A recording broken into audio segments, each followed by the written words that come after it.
అందరికీ నమస్కారం. Welcome to BRK. నేను మీ రమ్య.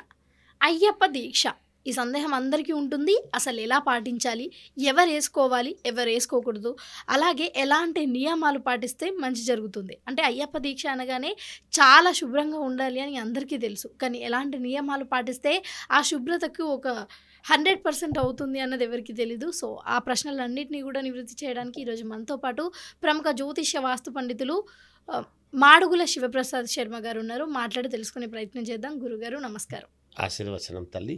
గురుగారు, అయ్యప్ప దీక్ష తీసుకున్నప్పుడు ఫస్ట్ ఎవరు తీసుకోవాలి? అంటే ఆడవారికి తీసుకోవడానికి అనుమతి ఉంటుందా, ఉండదా? శ్రీ మహాగణాధిపతయ నమః. ఐం మహాసరస్వత్యే నమః. శ్రీ లలితాంబికాదేవియే నమః. అయ్యప్ప స్వామి దీక్ష అనేటువంటిది ఆడవాళ్ళు తీసుకోవచ్చా, ఎవరు తీసుకోవచ్చు అని కదా ప్రశ్నమ్మ. ఇక్కడ అయ్యప్ప స్వామి దీక్ష అనేటువంటిది ఏమిటంటే అమ్మ, చిన్న పిల్లలుగా ఎవరైనా ఉంటే ఆడపిల్లలైనా తీసుకోవచ్చును. అంటే ఏమిటి అంటే రజస్వల అనేటువంటిది కాని అమ్మాయిలు ఉంటే, లేదా అంటూ ముట్టు అనేటువంటిది పోయింటాయి చూడండి. కొంత వయసు వచ్చిన తర్వాత ఇది లేదు, పోయింది, అవి రావటం లేదు, నెలసరి అనేటువంటిది రాదు అని అనుకున్నటువంటి వాళ్ళు తీసుకోవచ్చు. ఇది అయ్యప్ప స్వామి యొక్క దీక్షకు సంబంధించినటువంటి నియమాలు. అయ్యప్ప స్వామి అంటే ఏమిటి అంటే, ఇక్కడ ఒక రకంగా పరమేశ్వరుడు, శ్రీ మహావిష్ణువు ఇద్దరూ కలిసి ఉండేటువంటి అనుగ్రహం. మనకేమిటి, ఒక రకంగా భోగాలనిచ్చేటువంటిది విష్ణువు, ఇంకొక రకంగా ఏదైనా మన కోరికలను నెరవేర్చి ఆయుష్కారకుడు, ఆరోగ్యాన్ని ఆయుష్ను మనకు పెంచేటువంటిది పరమేశ్వరుడి యొక్క అనుగ్రహము. ఇద్దరి యొక్క అనుగ్రహము ఉండాలి. అందుకే మామూలుగా శివకేశవులకు భేదము లేదు అనేటువంటిది మనకు మొదటి నుంచి చెప్తుండేది.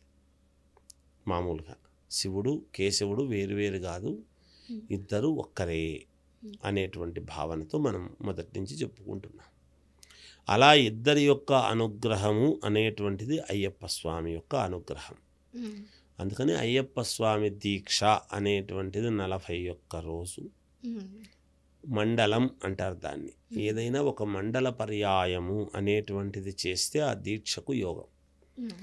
ఈ మాల వేసుకున్నటువంటి వాళ్ళు రోజు తెల్లవారుజామునే, అంటే సూర్యోదయాత్ పూర్వమే మామూలుగా స్నానం అది చేసి సహజముగా అయ్యప్ప స్వామి యొక్క భజన నామాలు అవి చేస్తూ చెప్పులు వేసుకోకుండా దీక్షగా ఫలానా వస్త్రాలు, అంటే శనేశ్వరుడి యొక్క ఇదితో నల్లని వస్త్రాలు, లేదా కొంచెము ఏవో వాళ్ళు కొంచెం ఎక్కువ సార్లు వెళ్ళుంటారు కాబట్టి మామూలుగా కాషాయ వస్త్రాలని, ఇంకొకటి నీలం వస్త్రాలు అని ఇలా ఏదో పెట్టుకున్నారు. ఎన్నిసార్లు వెళితే అట్లా ఒక పద్ధతి, ఒక ప్రామాణికము, ప్రతిదానికి ఒక ఇది ఉండాలి అని అలా నల్లటి వస్త్రాలు ధరించటం, జుట్టుకు నూనె పూసుకోవటము కానీ దువ్వుకోవటము కానీ దువ్వెన పెట్టడము కానీ ఉండొద్దు.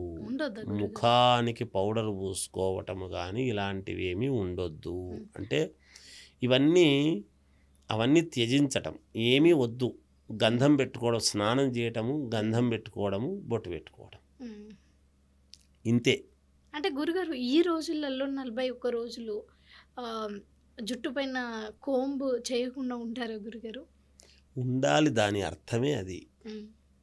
దువ్వుకోకుండా మామూలుగా ఏవి మామూలు వ్యక్తులు చేసే ఒక దీక్ష అని ఎందుకంటున్నాము? ఇప్పుడు మీరు ఒక్కటి గమనించండి, మనము కొంతమందిని చూస్తాం, జడలు కట్టినట్టుగా ఉంటాయి వెంట్రుకలన్నీ కూడా. అవన్నీ కూడా బాగా ఇలా తొట్టిగా అంతా ఇదైపోయి ఉంటాయి అన్నమాట. చుండ్రుకుపోయి ఎలా అంటే అలా ఉంటాయి. వాళ్ళందరికీ ఏమిటి అంటే అది దేవుడి యొక్క అనుగ్రహం అని మనం చెప్పుకుంటాం. అలా ఉండటంలో భగవద్ అనుగ్రహం పరిపూర్ణముగా ఉంటుంది వాళ్ళ యందు అనేటువంటిది ఒకటి ప్రామాణికంగా మనం తీసుకుంటాం. మామూలు వ్యక్తులు కదా, మనం మామూలుగా సోగ్గా తూకోవడము, చేయటము, దువ్వెన పెట్టుకోవడము, క్రాఫ్ట్ చేసుకోవడము, పౌడర్ పూసుకోవడము, బొట్టు పెట్టుకోవడము, గంధం పెట్టుకోవడము మామూలు వ్యక్తులను చేస్తాం. ఆ సందర్భంలో చెయ్యకుండా మామూలు వ్యక్తులు అనేటువంటి మనము అనేది మర్చిపోయి, ఇది మనము దేవుడి కోసం మనం చేస్తున్నాము, మనము దీక్ష అనేటువంటిది తీసుకున్నప్పుడు దీక్షకు సంబంధించినటువంటి నియమాలు పాటించాలిగా. అంటే ఇప్పుడు మీరు చెప్పిన దాని ప్రకారం చూస్తే చాలా న్యాచురల్గా ఉండాలి అని అంటే, మరి షాంపులు సోప్స్ కూడా పెట్టాల్సిన అవసరం లేదా తలస్నానం చేసేటప్పుడు? పెట్టకూడదు కదా, అవన్నీ పెట్టరాదనే కదా అనేది. ఉత్త నీళ్లు పోసుకోవటమే, సబ్బు దిక్కోకూడదు. సబ్బు దిక్కుంటున్నాను మరి వాసన రామా అంటే, వాసన వస్తున్నాము లేదా, అదే కదా దీక్ష యొక్క గొప్పతనము. అయ్యప్ప స్వామి నిజమైన దీక్ష చేసేటువంటి వాడు సోపు వాడకపోయినా, జుట్టు మీద దువ్వెన పెట్టకపోయినా యథావిధిగా బాగుంటాడు, ఆరోగ్యవంతంగా ఉంటాడు. ఊరికే నీళ్లు పోసుకోవటమే అంతే. సబ్బు దిక్కోవటము, షాంపూ దిక్కుంటున్నా అని చేస్తున్నాం ఈ రోజుల్లో. అవన్నీ చేయకపోతే ఎట్లా అంటే, రోజులు ఏవైనా కావచ్చు, దీక్ష అనేటువంటిది మనము పెట్టుకున్నప్పుడు సరే తిక్కుకుంటున్నారు సబ్బు సందర్భాన్ని బట్టి, ఎందుకంటే దుమ్ము ధూళి అంతా ఉంటుంది కాబట్టి ఇలా అని. అందుకనే ఏం చెప్పారు అంటే, మామూలుగా పారేటువంటి నదీ ప్రవాహములో చేయాలి అనేటువంటిది చెప్పారు. బావుల దగ్గర నీళ్లు తోడుకొని చెయ్యాలి అని చెప్పారు. ఇలాంటి సందర్భాల్లో చేసినప్పుడు వాటికి మనం ఏమీ అసలు షాంపూలు అవి ఇవి ఏం పెట్టక్కర్లేదు, అసలు పెట్టకూడదనే ఉంది. అయితే సరే పెట్టుకుంటున్న సందర్భానుసారి కొన్ని పూర్తి అన్నీ లేకపోయినా. ఆ తర్వాత భిక్ష కూడా, ఇక్కడ భిక్ష అని వాడతాం మనం. టిఫిను, భోజనం అనే పదాలు రావు ఇక్కడ. అయ్యప్ప స్వాములు అంటే భిక్ష. ఆ భిక్ష అనేటువంటిది ఏమిటి అంటే, మధ్యాహ్నం పూట కొంత, రాత్రిపూట కొంత శరణాలు అనేటువంటివి ఉంటాయి. అయ్యప్ప శరణాలు ఎందుకంటే భోజనకాల సమయంలో భగవన్నామ స్మరణ చేయడం అనేది అనాది నుంచి వస్తూ ఉండేటువంటి సాంప్రదాయం. అలాగే ఇక్కడ కూడా శరణు, అయ్యప్ప స్వామి యొక్క శరణు ఘోష అనేటువంటిది చెప్పుకోవటము, ఆ భిక్ష అల్పాహారముగా తీసుకోవటము. మన ఇదిలో ఏమిటి అంటే, ఎక్కువ శాతము ఏల్నాటి శని, అర్ధాష్టమ శని ఇవి ఉండేటువంటి వాళ్ళు కూడా ఇటువంటి అయ్యప్ప స్వాములను పిలిచి భిక్ష అనేటువంటిది ఎప్పుడైతే వాళ్ళు ఇంట్లో నిష్టగా చేసి వాళ్లకు ప్రసాదిస్తారో, ప్రసాదములాగా పెడతారో, ఈ ఏల్నాటి శని ప్రభావము, అర్ధాష్టమ శని ప్రభావము కూడా పోతుంది అనేటువంటిది కూడా ఉన్నది.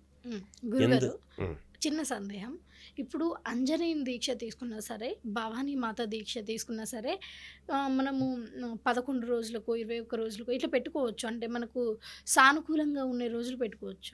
కానీ అయ్యప్ప దీక్ష మాత్రం 41 రోజులు కంపల్సరీ పాటించాలా?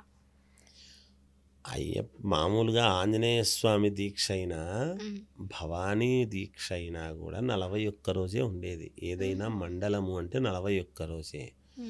మీరు వాడినటువంటి మాటలో ఏమిటి అంటే అనుకూలము, మన అనుకూలము కాదు, శాస్త్రము అనుకూలం ఏం చెప్పిందో అది పాటించాలి. కానీ నాకు అనుకూలం లేదు, నాకేదో ఎమర్జెన్సీగా అక్కడ ఇవేది ఉంది, ఇక్కడ ఇవేది ఉంది, అవన్నీ పెట్టుకొని నేను దీక్ష చేస్తాను అంటే అలా కాదు.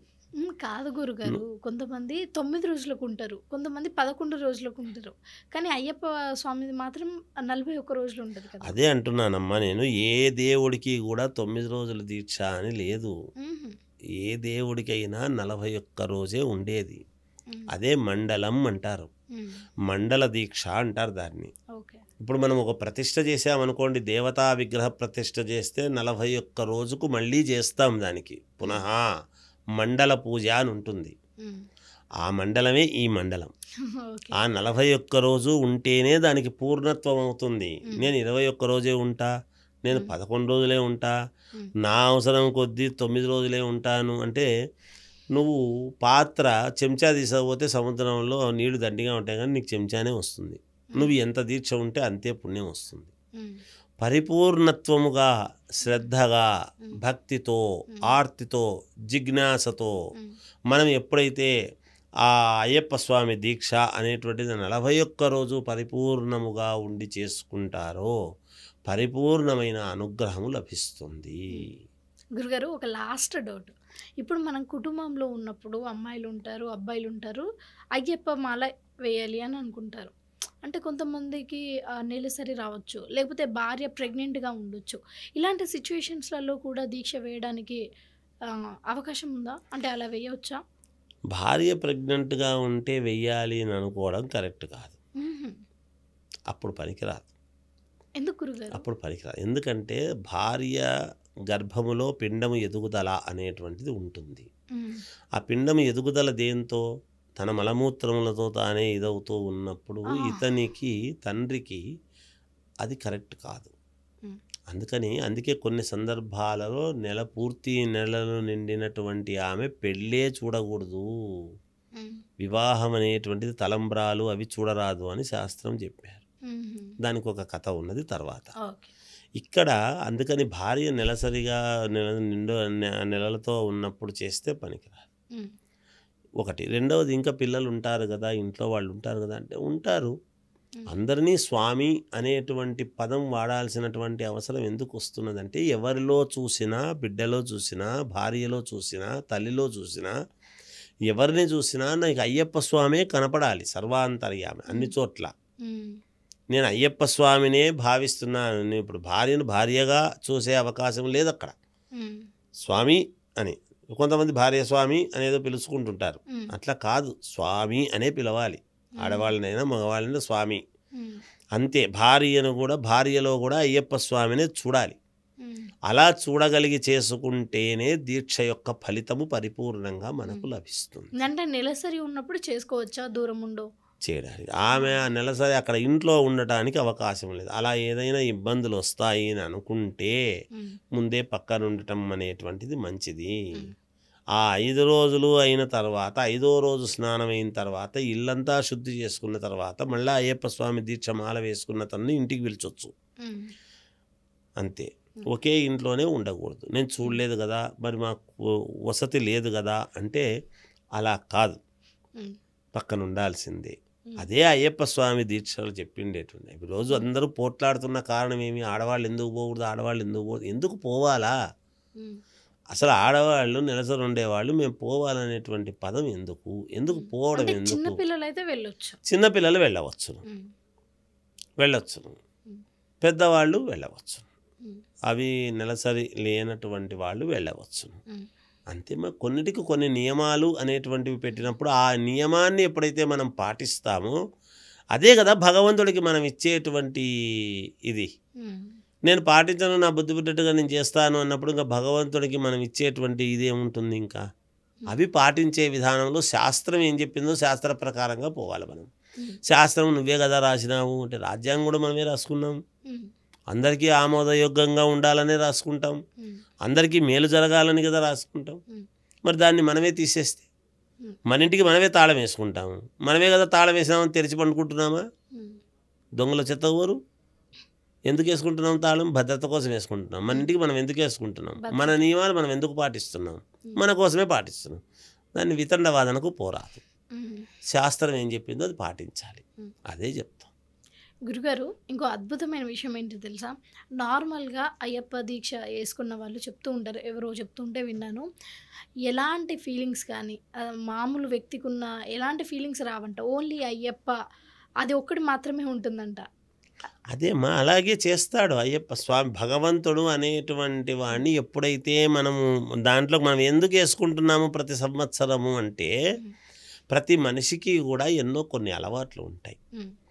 ఆ అలవాట్లు మానుకోవాలి. 41 రోజు దీక్ష వేసుకున్న తర్వాత ఆ 41 రోజు ఏదైతే పాటించినామో హ్మ్. మామూలుగా కూడా అదే అలవాట్లు మనం పాటించుకోవాలి. అంటే భార్యను స్వామిని పిలవాలని కాదు హ్మ్. దాని అర్థం. అంటే మనకి ఏదైనా కొన్ని అలవాట్లు ఉంటాయి, కొంచెం వ్యసనాలు ఉంటాయి. ఆ వ్యసనాలను మర్చిపోవటం, గురుగారు, ఆ దుర్గుణాలను మనం కాదనుకోవటం, వదులుకోవటం. అయ్యప్ప దీక్ష గురించి ప్రతి చిన్న విషయాన్ని కూడా అర్థమయ్యే విధంగా చాలా బాగా చెప్పారు. అండ్ ధన్యవాదాలు గురుగారు. జయోస్తు.